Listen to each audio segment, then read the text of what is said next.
Hello మిత్రులారా, నా ఛానల్కి తిరిగి స్వాగతం. అందరూ ఎలా ఉన్నారండి? నేనైతే చాలా చాలా చాలా బాగున్నాను. మీరందరూ వరమహాలక్ష్మీదేవి పండుగ చాలా బాగా చేసుకున్నారు. ఆ అమ్మవారు మిమ్మల్ని అందరినీ బాగా కరుణించి కాచి కాపాడుతుందని మనస్ఫూర్తిగా కోరుకుంటున్నాను. నేను యాక్చువల్గా వ్రతం రోజే 3వ వారమే వ్రతం చేసుకున్నా. కానీ ఆ రోజు రికార్డ్ చేసిన వీడియో తర్వాత వారం అన్నా అప్లోడ్ చేయాలనుకున్నా, లేదా లాస్ట్ వారం అన్నా అప్లోడ్ చేయాలనుకున్నా. బట్ నాకున్న బిజీ షెడ్యూల్ వల్ల అసలు ఎడిటింగ్ చేయడానికి టైమే దొరకలేదు. అండ్ ఊర్లో ఒక ఇంపార్టెంట్ పని ఉంటే ఊరికి వెళ్ళాల్సి వచ్చింది. అండ్ ఆ వీడియో కూడా అప్లోడ్ చేస్తాను, వెంటనే అప్లోడ్ చేస్తాను. సో పండగప్పుడు నేను ముందు రోజు ఎలాంటి ప్రిపరేషన్స్ చేసుకున్నాను, పండగ ఎలా చేసుకున్నాను, సింగిల్గా ఎలాంటి ఎవరి హెల్ప్ లేకుండా నేను ఒక్కరిదాన్ని అన్ని పనులు నా వర్క్ అంటే నా ప్రొఫెషన్ కూడా చేసుకుంటూ ఇవన్నీ నేను ఎలా చేశాను అన్నదే చూపించబోతున్నా. సో మరి ఇంకెందుకు ఆలస్యం, వీడియోలోకి స్టార్ట్ అయిపోదాము. ఫస్ట్ అయితే ముందు రోజు నేను తలస్నానం చేసేసి ఫస్ట్ వండాక ఎక్కువ రోజులు ఉండే వంటకాలు నేను ముందు రోజు కొన్ని వండుకున్నాను అనమాట. ఫస్ట్ అయితే రవ్వ లడ్డు, అండ్ ఆ తర్వాత మీరు ఇలాగా బెల్లం పౌడర్ వాడతారా, చక్కగా కింద కూర్చొని తురుముకుంటారా? నేనైతే అన్ని మ్యాక్సిమం పాత పద్ధతులే యూస్ చేస్తాను అనమాట. అండ్ ఆ తర్వాత రవ్వ లడ్డు అయిపోయిన తర్వాత నేను చౌహన్ అన్ని స్వీటే వండుతున్నావు, హాట్ ఏమి వండవా, నాకు జంతికలు కావాలి అని అడిగాడు. నేను ఇంక అప్పటికప్పుడు మినప్పప్పు నానబెట్టేసి దాన్ని రుబ్బేసి అందులో వరపిండి కలిపేసి ఇన్స్టంట్గా జంతికలు వేసేసాను అనమాట. అండ్ ఈ రెసిపీ కావాలి ఇన్ డీటెయిల్ అంటే కమెంట్ చేయండి, నేను దీనికోసం సపరేట్ వీడియో చేస్తా. And that to first time నా లైఫ్లో నేను నా అంతటా ఎవరి హెల్ప్ లేకుండా జంతికలు చేయడము. అండ్ అవి కూడా చాలా క్రిస్పీగా, ఆయిల్ పీల్చుకోకుండా చాలా క్రంచీగా వచ్చాయి. అండ్ నాకు నేను చాలా ప్రౌడ్గా ఫీల్ అయిన మూమెంట్ మాట. జంతికలు అనేది అంత ఈజీ ఏం కాదు, అది నొక్కడం, ఏమంటారు ఆ స్టఫ్ ప్రాపర్గా కుదరకపోతే జంతికలు రాళ్ళలాగా వస్తాయి. అండ్ చాలా బాగా వచ్చాయి, చాలా చాలా బాగా వచ్చాయి. అండ్ చాలా హ్యాపీగా అనిపించింది. మీరే చూడండి, అది అసలు ఆ సాఫ్ట్నెస్ చూస్తేనే తెలుస్తుంది. అండ్ ఈవెన్ క్రంచీ కూడా అలాగే వచ్చింది. దేవుడికి కొంచెం పక్కన పెట్టేసి చౌహాన్కి వెంటనే ఇచ్చేసాను, వాడైతే తినడం స్టార్ట్ చేసేసాడు. అండ్ ఆ తర్వాత నేను కజ్జికాయల కోసం ప్రిపరేషన్ స్టార్ట్ చేశా. ఆల్రెడీ నేను రవ్వ లడ్డు కోసం ఏదైతే స్టఫ్ ప్రిపేర్ చేశానో అది కొంచెం ఎక్స్ట్రా చేసి అందులోని పీనట్స్ను రోస్టెడ్ చనా వేపేసి పౌడర్ కొట్టి అందులో కలిపి కొంచెం జాగరీ, షుగర్ రెండు మిక్స్ చేసి అనమాట.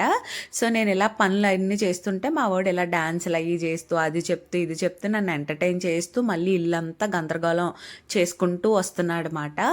అండ్ ఈ కజ్జికాయలు చేసేటప్పుడు నేను రియలైజ్ అయింది ఏంటి అంటే, నేను చపాతీ పామినట్టు పెద్దది పామేసి పెద్ద పెద్ద కజ్జికాయలు చేసేసాను. సో నెక్స్ట్ ఇయర్ చిన్న సైజ్ చేద్దామని చెప్పి డిసైడ్ అయ్యాను అనమాట. అండ్ ఇవి కూడా టేస్ట్ అయితే చాలా బాగా వచ్చాయి. నేను ఇంతకు ముందు ఒకసారి లాస్ట్ ఇయర్ కూడా కజ్జికాయలు చేశాను, కొన్ని అయితే నేను మాడబెట్టేశాను. సో అది ఇయర్ గుర్తుపెట్టుకొని మాడబెట్టకుండా చేశాను. కానీ ఇయర్ ఏం చేశానంటే పెద్ద పెద్ద కజ్జికాయలు నా చెయ్యంత కజ్జికాయలు చేశాను. సో నెక్స్ట్ ఇయర్ అంతంత చేయకుండా చిన్న సైజ్ చేయాలని చెప్పి ఆలోచించుకున్నాను అనమాట. అండ్ ఇవి కూడా చాలా ఫాస్ట్గా ప్రిపేర్ అయిపోయాయి. అండ్ ఇది అయిపోయేటప్పటికి అంటే నేను నా వర్క్స్ అంటే బయట పనులన్నీ చూసుకొని, నేను డాన్స్ నేర్పేవన్నీ చూసుకొని ఇవన్నీ చేసేటప్పటికి ఈవినింగ్ అయింది. సో బయట అంతా క్లీన్ చేసేసి డాన్స్ క్లాస్ పిల్లలు వెళ్ళిపోయారన్నమాట. సో ఇంకా ఇంటికి ఎవ్వరూ రారు. సో నేను పసుపులు రాసి ముగ్గులు, నేను పండగ వచ్చిందంటే ఖచ్చితంగా మా ఇంటి ముందు పసుపు రాస్తాను, ఆ పండగ ఫీల్ రావాలన్నమాట. నేను ముగ్గులు పెడుతుంటే సగం ప్లేస్లో చౌహాన్ కూడా ముగ్గులు పెడుతున్నాడు. సరేలే వాడు ఎంజాయ్ చేస్తాడు చాక్ పీస్ ఇచ్చేసనమాట. నేను అలా నో పెట్టకని చెప్పను, వదిలేస్తాను వాడిని. అండ్ ఆ తర్వాత బయట క్లీనింగ్ అంతా అయిపోయిన తర్వాత లోపలికి వచ్చి తడిగుడ్లన్నీ పెట్టుకుంటున్నాను అనమాట. ఆ రోజు మార్నింగ్ నేను చాలా బట్టలు వాషింగ్ మిషన్ వేసాను, మడత పెట్టి టబ్లో పెట్టాను. ఈ మాపింగ్ అయిపోయిన తర్వాత వాటిని వార్డ్రోబ్స్లో సర్దాలి. అండ్ ఈ పనులు సర్దడాలన్నీ అయిపోయిన తర్వాత అమ్మవారికి ప్రీ డెకరేషన్ స్టార్ట్ చేశా. అండ్ నేను కొన్ని వీడియో కూడా పెట్టాను పండగ కోసం, దీపావళి అప్పుడు ఏం షాపింగ్ చేశాను అని చెప్పి. నేను వాటినే రీయూజ్ చేస్తూ ఉన్నా. మా గోడ చూసి భయపడకండి, ఇంట్లో చిన్నపిల్లలు ఉంటే ఇలాంటి కళాఖండాలు బయటకు వస్తూ ఉంటాయి. అండ్ ఇదంతా చౌహాన్ కళాఖండం అన్నమాట. సో వాటినే నేను అలా కవర్ చేస్తూ నా పాతవి ఏవైతే నా దగ్గర డెకరేషన్ ఐటమ్స్ ఉన్నాయో అవన్నీ పెట్టి చేసేసి, సో ఇంత చేసి చాలా టైర్డ్ అయిపోయింది. ఇంకొక 1 అవర్ 1.5 అవర్లో మా హస్బెండ్ వస్తారు, 8:30 9 ఆ టైంకి. సో నేను టైర్డ్గా ఉంటాను కదా, ఇన్ని చేసిన ప్రిపరేషన్స్ అన్నీ చూసి అబ్బా బాగానే చేసావే ఇలా అన్నారు. ఎందుకు మోని ఇవన్నీ చేయడం అవసరమా? ఎవరు చేయమన్నారు నిన్నిప్పుడు? ఇవి చేస్తేనే అమ్మవారు వస్తారా? ఇలా ఇలా అంటారు. మనం ఏంటి యాజ్ ఎ వైఫ్స్‌గా మన హస్బెండ్ దగ్గర నుంచి ఒక చిన్న అప్రిషియేషన్, పొగడ్త ఎక్స్‌పెక్ట్ చేస్తాం. ఇంత బాగా చేస్తున్నాం గదా! మనల్ని ఇంకెవరు పొగుడుతారు? అయితే మన హస్బెండే లేదా మన అమ్మ, నాన్న, అత్త, మామ వీళ్ళే కదా! సో, వాళ్ళెవ్వరు ఇప్పుడు నా దగ్గర లేరు. నా దగ్గర ఉన్నది మా హస్బెండే. బట్ ఈయన దగ్గర వచ్చే ఫస్ట్ రియాక్షన్ అయితే ఇదే. అన్నీ చేసేస్తావు, అన్నీ చేసేయాలి, ప్రతిదీ చేయాలని చూస్తావు, చేసేస్తావు, అలసిపోతావు, ఎందుకు మోని అంటారు. సో హస్బెండ్ అంటే మా హస్బెండ్ ఆఫీస్ నుంచి వచ్చిన తర్వాత రియాక్షన్ చూద్దాము. నేను అన్న మాటలు నేను ఎప్పుడు యాజ్ ఇట్ ఈస్గా చెప్పనివి చెప్పారా, లేక డిఫరెంట్గా ఏమైనా అన్నారా అన్నది చూద్దాం.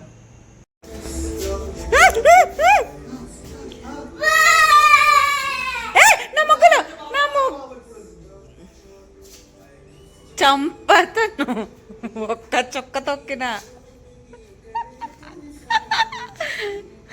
ఇప్పుడు నా రియాక్షన్ ఏమన్నా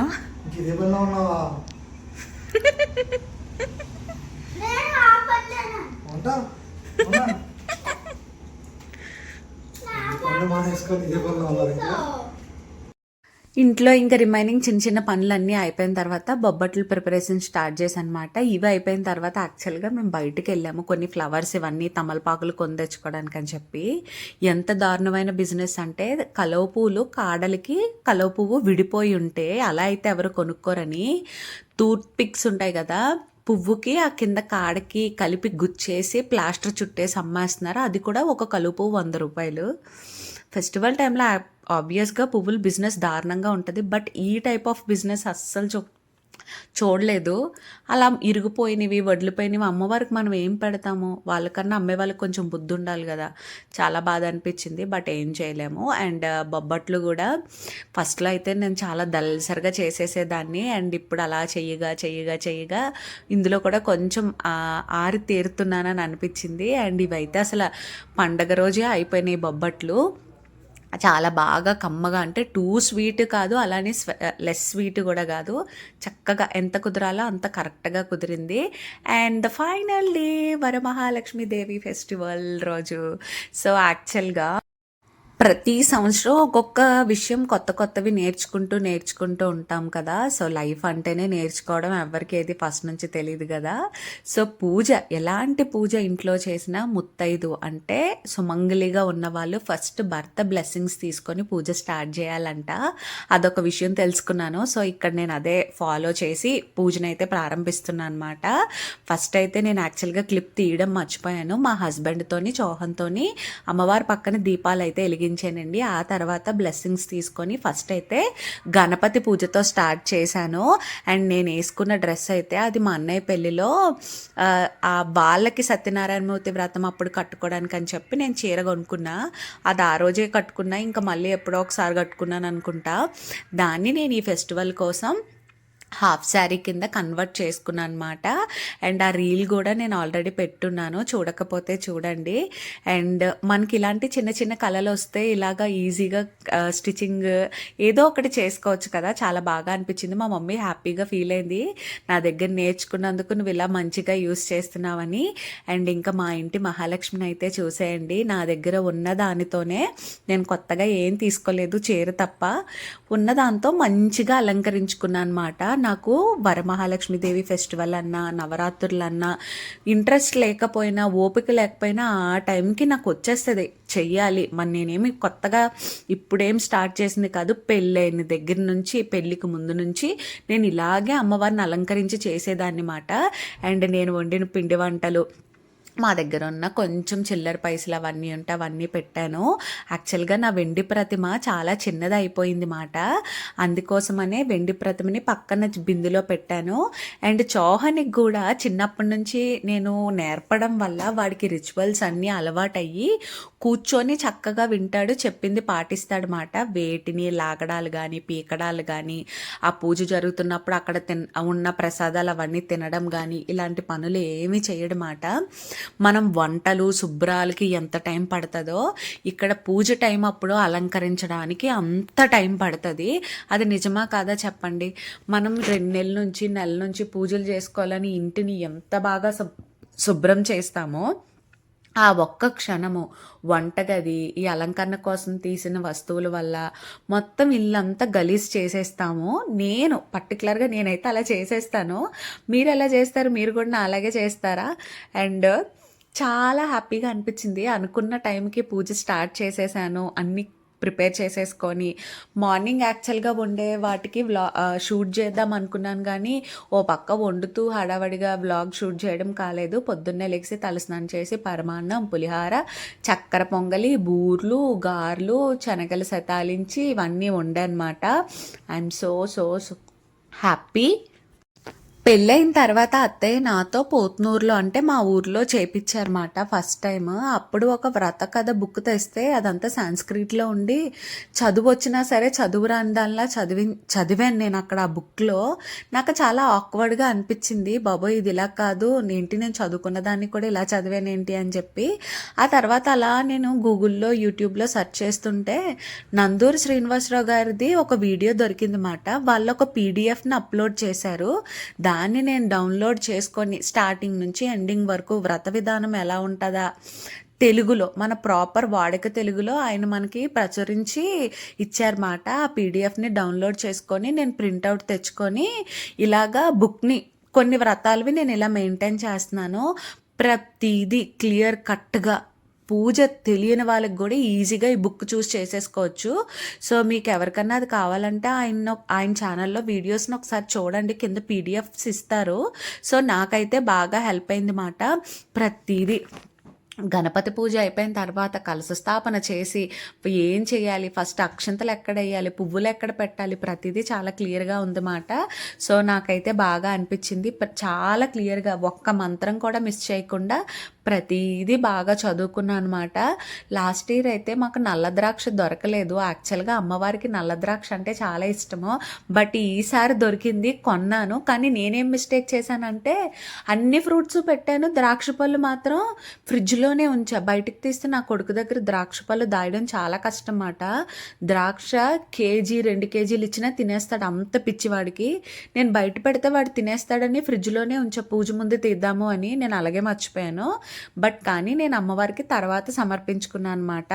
ఆ తర్వాత లక్ష్మీ అష్టోత్తరాలు చదివినప్పుడు నేను మంత్రాలు చదువుతుంటే మా వారు ఇంకా చౌహాన్ పువ్వులతో అక్షింతలతో వాటితో పూజ చేశారు. చాలా బాగా అనిపించింది. యాక్చువల్గా ఈరోజు మా హస్బెండ్కి ఆఫీస్ ఉంది, వెళ్ళిపోతానంటే లాస్ట్ ఇయర్ కూడా అలాగే మా అత్తయ్య, మామయ్య, ఆడపడుచు అందరూ ఉన్నారు ఇంట్లో, చక్కగా చేసుకున్నాను.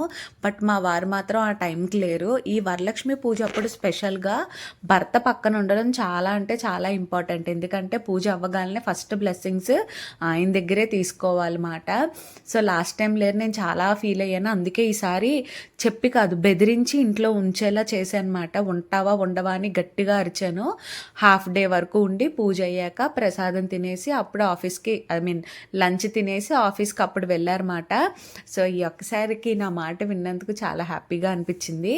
ఇక్కడ ఉండేదే న్యూక్లియర్ ఫ్యామిలీస్, ఏంటి హస్బెండ్, వైఫ్, పిల్లలు తప్ప ఇంకెవరు ఉండరు. ఇలాంటి పండగలప్పుడు కూడా మన అన్న వాళ్ళు మన పక్కన లేకపోతే బాధ అనిపిస్తుందా అనిపించదా మీరే చెప్పండి. సో నాకు అలా బాధ అనిపించే బెదిరించి ఇంట్లో ఉండేలా చేశాను అనమాట. ఇలాంటప్పుడు మనం భర్తల మీద అరవడంలో తప్పైతే ఏం లేదనిపించింది. అండ్ నేను పండగలప్పుడు ఎక్కువ డబ్బులు ఎక్కడ ఖర్చు పెడతానంటే పువ్వులకి. యాక్చువల్గా నేను ఖర్చు పెట్టే డబ్బులు ఇంకా తక్కువనే నేను అనుకుంటా నా ఫ్రెండ్స్తో కంపేర్ చేసుకుంటే. బట్ మా హస్బెండ్ అంటారు ఎందుకే అన్ని పువ్వులు కొనేస్తున్నావు అని. నాకు నిండుగా అమ్మవారిని కానీ పూజ రూమ్ కానీ పువ్వులతో నింపేస్తే చాలా కలగా కనిపిస్తుంది అన్నమాట.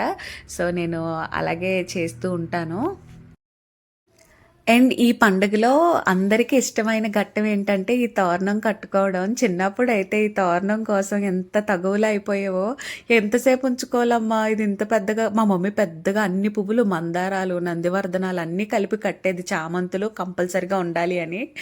మాకు ఆ తర్వాత కాలేజెస్, స్కూల్స్ ఉండేవి, ఎలాగరా బాబు ఇంత ఇంత కడుతున్నావు అనిపించేది. అండ్ చౌహాన్ కట్టించుకున్నాడు బాగానే, బట్ పూజ అయిన తర్వాత వెంటనే పీకేశాడు. అండ్ ఇలా తోరణం కట్టించుకొని గంధం రాసి చాలా బాగా అనిపించింది మాట. నేను ఈ ఘట్టానికి బాగా ఎంజాయ్ చేస్తాను. వరలక్ష్మి వ్రతం అను ఒక వ్రతము గలదు. ఆ వ్రతమును శ్రావణ మాస శుక్రపక్ష పూర్ణిమనకు ముందుగా వచ్చేది శుక్రవారం నాడు చేయవలను అనినని పార్వతీదేవి ఇట్లనియే. ఓ లోకారాధ్య, నీ నీ బాణతిచ్చిన వరలక్ష్మి వ్రతమును ఎట్లు చేయవలను? ఆ వ్రతమునకు విధి ఏమి? ఏ దేవతను పూజించవలను? పూర్వము ఎవరిచే ఈ వ్రతము ఆచరింపబడినది? నీవెల్ల వివరముగా చెప్పవలియు అని ప్రార్థింపగా పరమేశ్వరుడు పార్వతీదేవిని చూచి ఇట్లనియే. ఓ కాత్యాయిని, వరలక్ష్మి వ్రతము వివరముగా చెప్పెదను వినుము. మగధ దేశమున కుండినము అనొక పట్టణము కలదు. ఆ పట్టణము బంగారు ప్రాకారంబులతోనూ బంగారు గోడలు గల ఇండ్లతోనూ గుండి ఉండెను. అట్టి పట్టణమునందు చారుమతినను ఒక బ్రాహ్మణ స్త్రీ కలదు. ఆ వనితామణి పెనిమిటిని దేవునితో సమానముగా తలిచి ప్రతిదినము ఉదయమునే మేల్కొని స్నానము చేసి పుష్పములచే పెనిమిటిని పూజింపచేసి పిదప అత్తా మామలకు అనేక విధములైన ఉపచారములు చేసి ఇంటి పనులు చేసుకొని అగత్యాలిగని వ్యక్తును ప్రియముగాను భావించుచుండెను.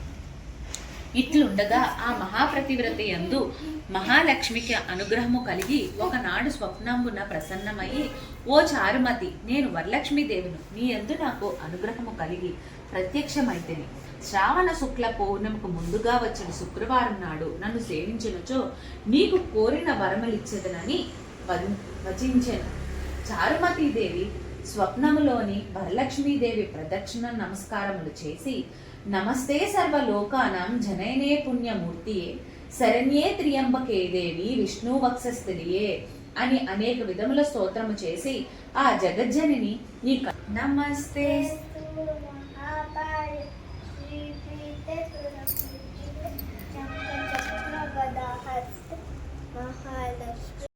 మా వాడి ముద్దు ముద్దు శ్లోకాలు విన్నారు కదా. నా పూజ అయిపోయిన తర్వాత వాడికి వచ్చిన శ్లోకం వాడితో చెప్పించాను. ఈ మధ్య కాదు, వాడికి మాటలు రావడం స్టార్ట్ అయిన దగ్గర నుంచి నేను మన తెలుగు రైమ్స్, మన తెలుగు శ్లోకాలు, ప్రతి దేవుడికి ఒక శ్లోకము, ప్రతిదీ నేను బెడ్ టైం స్టోరీస్లా కన్నా పడుకునేటప్పుడు శ్లోకాలు చెప్పి నేర్పిస్తూ ఉంటున్నాను అనమాట. ఎందుకంటే మన రూట్స్, మన లాంగ్వేజ్కి మనమే ప్రాధాన్యత ఇవ్వకపోతే ఇంకా మన పిల్లలకి ఏం తెలుస్తుందన్న కాన్సెప్ట్ నేను పెట్టుకున్నాను. అంటే నేను అందరినీ కించపరచాలి అని అనట్లేదు, కానీ ఇప్పుడు మన తెలుగు వాళ్ళే ఇంట్లో తెలుగు మాట్లాడుకోవడం గగనం అయిపోయింది. పిల్లలు స్కూల్లో ఇంగ్లీష్ మాట్లాడాలి, వాళ్ళకి ఇంగ్లీష్ బాగా రావాలి అని చెప్పి పేరెంట్స్ కూడా ఇంగ్లీష్లోనే మాట్లాడుతున్నారు. అట్లీస్ట్ మనం ఇంట్లో అన్న తెలుగులో మాట్లాడితే వాళ్ళకి తెలుగు వస్తుంది. ఇలాంటి శ్లోకాలు అయ్యి నేర్పిస్తే మన లాంగ్వేజ్ తెలుగు అన్న ఒక పట్టు వాళ్ళకి వస్తుందని నా కాన్సెప్ట్. సో మీకే ఈ నేను చెప్పిన కాన్సెప్ట్ కనుక నచ్చినట్లయితే పడుకునేటప్పుడు అట్లీస్ట్ పర్ డే ఒక్క లైన్ అయినా పిల్లలతో చెప్పడానికి ట్రై చేయండి. సో పిల్లలు ఇప్పుడు మాటలు కొన్ని సరిగ్గా రావు, ప్రొనౌన్సియేషన్ అది. సో ఇలాగ చెప్పడం వల్ల వాళ్ళకి మంచిగా నోరు తిరిగి బాగా వస్తుంది అన్నమాట. హారతి ఇచ్చేసుకొని పూజ అంతా అయిపోయిన తర్వాత మా వారి దగ్గర బ్లెస్సింగ్స్ అవి తీసుకున్నాను. ఇక్కడ నేను ఒక చిన్న నాటీ పని చేశాను అనమాట. పూజ అయిపోయిన తర్వాత భర్త వైఫ్కి డబ్బులు ఇస్తే ఇయర్ అంతా డబ్బులు పెరుగుతాయి అంట అని చెప్పాను. మా హస్బెండ్ చూడండి, నేను అనగానే వెళ్ళి తీసుకొచ్చి నాకు డబ్బులు తీసుకొచ్చారు. ఇదేదో ట్రిక్ బాగుంది కదా, బట్ ఈ వీడియో చూసాక ట్రిక్ రివీల్ అయిపోతుంది. అండ్ ఆ డబ్బులు కూడా నేను అమ్మవారి దగ్గరే పెట్టుకున్నాను. అండ్ ఆ తర్వాత పూజలో పెట్టిన గాజులు తీసి మా వారితో గాజులు వేయించుకొని బొట్టు అది పెట్టించుకొని ఆశీర్వాదం తీసుకున్నాను అనమాట. అండ్ ఆ తర్వాత చౌహాన్ కూడా వాడు నేను దండం పెట్టడం చూసి వాడు కూడా వచ్చి నాకు బ్లెస్సింగ్స్ అని చెప్పి వాడు కూడా పెట్టించుకున్నాడు. చూసారు కదా, మన యాక్షన్స్కి పిల్లల రియాక్షన్స్ అనేవి ఉంటాయి మాట. అక్కడ మేమేం వాడికి చెప్పలేదు, మేము చెయ్యడం చూసి వాడు వచ్చి చేయించుకున్నాడు. సో అలా మనం చేసే దాన్ని బట్టి మన పిల్లలు కూడా నేర్చుకుంటూ ఉంటారు. ఏ పూజ చేసినా నేను ఫస్ట్ ఇంట్లో వాళ్ళకైతే టిఫిన్ పెట్టనండి. అంటే ఉట్టప్పుడు ఎలాగో మనం మంచిగా తినేసి టైంకి అన్ని పనుల్లోకి వెళ్ళిపోతాం కదా. పూజ అప్పుడు మాత్రం కొంచెం పూజ అయ్యే వరకు ఫాస్టింగ్ ఉండి పూజ అవ్వగానే ఏమైతే పిండి వంటలు రకరకాలు ఉండేనో అన్నీ పెడతాను అనమాట. ఒక స్వీటు హాట్ అదిని. మొన్న ఇంటికి వెళ్తే ఇంటి నుంచి వచ్చేటప్పుడు మాగాయ తెచ్చుకున్నాము. ఆ మాగాయ వేసుకొని గారెలు నంచుకుంటూ పులిహార పరవన్నం ఇవన్నీ తిన్నారు. అండ్ టేస్ట్ అయితే బాగా కుదిరిందంట.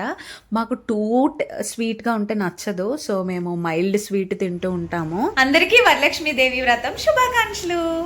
మీరందరూ పూజ బాగా చేసుకుని మంచిగా ఎంజాయ్ చేశారని మనస్ఫూర్తిగా కోరుకుంటున్నాను. అండ్ మా పూజ అంతా చూశారు కదా. యాక్చువల్గా ఈ ముక్క నేను స్టార్టింగ్లో చెప్పాలి, కానీ ఈరోజు మార్నింగ్ వ్లాగ్ అయితే అసలు ఏం షూట్ చేయలేదు. అంతా హడావడి అయిపోయింది. 4 o'clock అలారం పెట్టుకొని 4కి లేగాలనుకున్న నేను 6 గంటలకు లేచాను అనమాట. ఎందుకు అంటే నైట్ ఏమైందో తెలీదు, మొత్తం మాకు ర్యాషెస్ వచ్చేసి నిద్ర పట్టలేదు, దురద గొక్కుంటూనే ఉన్నాము పడుకోకుండా. ఆ ఎఫెక్ట్ మార్నింగ్ కొట్టింది. బట్ లేట్ అయిపోయింది, అన్నీ చేయగలనా లేదని ఒక టెన్షన్. 9:40 లోపు దీపం పెట్టాలి అని మమ్మీ చెప్పింది. ఆ టైం కల్లా చేస్తానా లేదని ఒక టెన్షన్. సో లక్కీగా అన్నీ గబగబా చేసేసుకున్నాను. 9:40 లోపే 9:25కి దీపం పెట్టేసుకున్నాను. అండ్ పూజ కూడా అంతా బాగా మీరు చూసారు కదా, చాలా బాగా అనిపించింది. అండ్ ఏది మిస్ చేయలేదనే అనుకుంటున్నాను. అండ్ మా అమ్మవారు చూడండి ఎంత బాగున్నారో. ఆ బ్లూ అంటే నాకు చాలా ఇష్టం. లక్కీగా అన్ఎక్స్పెక్టెడ్గా బ్లూ శారీ కొన్నాను పండగ ముందే. అండ్ చాలా బాగా అనిపించింది. అండ్ మా బాబు, మా హస్బెండ్ ముగ్గురం ఉండి చక్కగా చేసుకున్నాము. లాస్ట్ ఇయర్ పూజలో మా ఆయన లేరు, బాగా మిస్ అయ్యాను.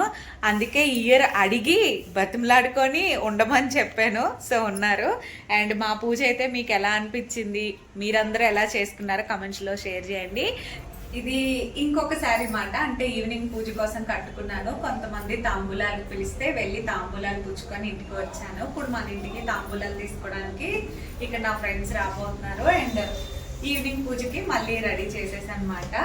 అండ్ సింపుల్గా బాగుంది కదా చీర, నాకైతే బాగా నచ్చింది. నేను తాంబూలాల కోసం ఫ్యాన్సీ స్టఫ్ అయితే ఏం రెడీ చేయలేదండి. జస్ట్ మన పాత పద్ధతిలో ఎలాగైతే తాంబూలం ఇస్తామో సేమ్ అలాగే పెట్టాను. గాజులు, ఫ్రూట్స్, పుష్పము, తమలపాకు, ఒక్క చిల్లర పైసలు, జాకెట్ ముక్క అందరికి అనుకువగా ఉండేలాగా కొంచెం క్వాలిటీవే బ్లౌజ్ పీసెస్ తీసుకున్నాను. అంతేనండి. ఎలాంటి రిటర్న్ గిఫ్ట్స్ కానీ ఇలాంటి ఎక్స్ట్రా స్టఫ్ ఏమీ లేదు. ద్రాక్ష పళ్ళు మర్చిపోయినని చెప్పాను కదా పొద్దున్న పూజలో. సో సాయంత్రం పూజకి ద్రాక్ష పళ్ళు నైవేద్యం కింద పెట్టి మళ్ళీ దీపారాధన చేసుకున్నానండి. చాలా అంటే చాలా అనిపించింది. అమ్మవారిని పెట్టుకున్నప్పుడు ఇంట్లో ఏంటంటే సాక్షాత్తు ఒక మనిషి మన ఇంట్లో ఉన్న ఫీలింగ్ అయితే నాకు కలుగుతుంది. ఏ పాటలు అయితే పెడతామో ఆ పాట అంతా చక్కగా నిండుగా కలకల్లాడుతూ కనిపిస్తూ ఉంటుంది అన్నమాట. సడన్గా మాకు పవర్ పోయింది.